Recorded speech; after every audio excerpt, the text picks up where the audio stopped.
दोस्तों टी20 world cup 2022 में group 2 के अहम मैच में जिम्बाब्वे ने पाकिस्तान को सनसनीखेज मुकाबले के बाद शिकस्त दे दी। कौमी टीम के बीटर्स जिम्बाब्वे की जानिब से दिया गया 131 रन्स का छोटा हदफ हासिल करने में भी नाकाम रहे। पाकिस्तान को शिकस्त के साथ वर्ल्ड कप में पाकिस्तान की सेमीफाइनल में जाने की उम्मीदें तकरीबन खत्म हो चुकी हैं। मोहम्मद आमिर ने जब वर्ल्ड कप की टीम सिलेक्ट की गई थी तो ट्विटर पर आकर लिखा था कि चीफ सेलेक्टर की चीप सिलेक्शन। आज भी मोहम्मद आमिर का इंतहाई गुस्सा में ट्वीट आया है जिसमें मोहम्मद आमिर ने चेयरमैन रमीज राजा और चीफ सेलेक्टर मोहम्मद वसीम को हटाने का मुतालिबा किया।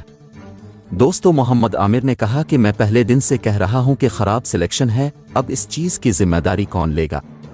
मुझे लगता है कि अब वक्त है कि उन लोगों से जान छोड़ाई जाए।